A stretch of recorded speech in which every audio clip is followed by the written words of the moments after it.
libong ektarya ng palm oil plantation sa buong Pilipinas. 80% nito matatagpuan dito sa Mindanao. Ang Filipinas Palm Oil Plantation Incorporated ang may pinakamalaking plantasyon sa buong bansa dahil kontrolado nila ang 8,000 ektarya.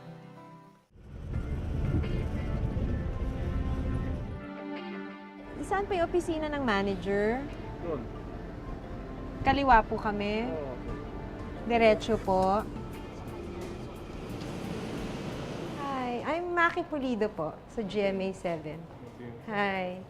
Sige.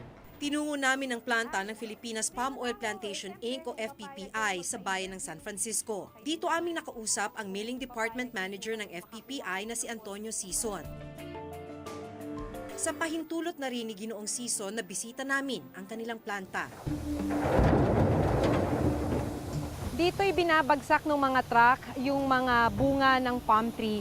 So mula rito ay ihahatid yan dito sa milling kung saan naman gagawin yung extraction o pagpiga para makuha yung langis ng bunga. Bukod sa mismong palm oil o mantika, hinahalo rin ang langis nito sa iba pang produkto tulad ng powdered milk, tsokolate at margarine. Pwede rin itong sangkap sa mga non-edible products tulad ng sabon at cosmetics. Dahil na rin sa pagiging in-demand ng palm oil, patuloy na lumalago ang industriya ng palm oil production sa bansa. Ito yung huling yugto, ito yung refinery. Tapos, yung produkto na ilalabas na mula dito sa refinery ay bibilhin na ng mga naglalakihang kumpanya para gawin ng iba't ibang produkto. Sa pag-iikot namin sa planta, isang karatula ang nakaagaw ng aming pansin. Pero tila taliwas ito sa aming nasaksihan. Kinapanayam namin si Ginoong Sison upang humingi ng reaksyon sa mga nararanasan ng ilang kabataang nagtatrabaho sa plantasyon. Una po, ang gusto kong itanong, bakit ganun kababa yung kinikita ng mga manggagawa? Yung mga ganun lang ho. Yung pala. So, hindi pala ako dapat yung taong i-interviewin. Kasi may ano kami. May iba-iba ho kayong May mga department. Ako kasi sa mill. Ito po yun, processing, Ito, bale. processing.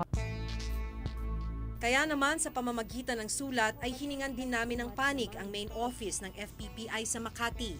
Pero hanggang ngayon ay hindi pa rin sila nagpapaunlak ng panayam.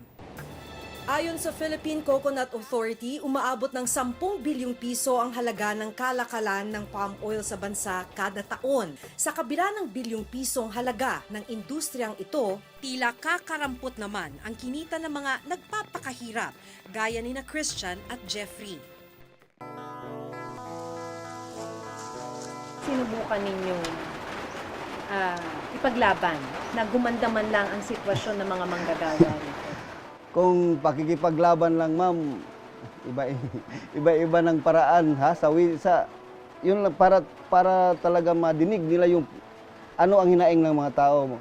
Marami ng mga sistema na ginawa namin. Yung talagang sinasabi natin legal na paraan. Pero wala, ewan ko, bakit kung ganun katigas ng puso nila na nakita naman nila dyan, napipilitan ng mag-child labor.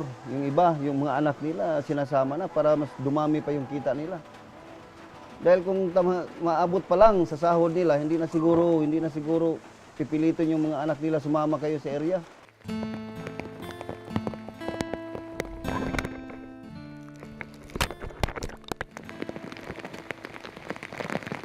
Hanggat hindi nagiging patas ang ibinibigay na kita sa mga pamilya ni na Christian at iba pang nagtratrabaho sa plantasyon, tila magpapatuloy pa ang mga gaya nilang musmos na walang ibang makapitan kundi ang pagbabanat ng buto.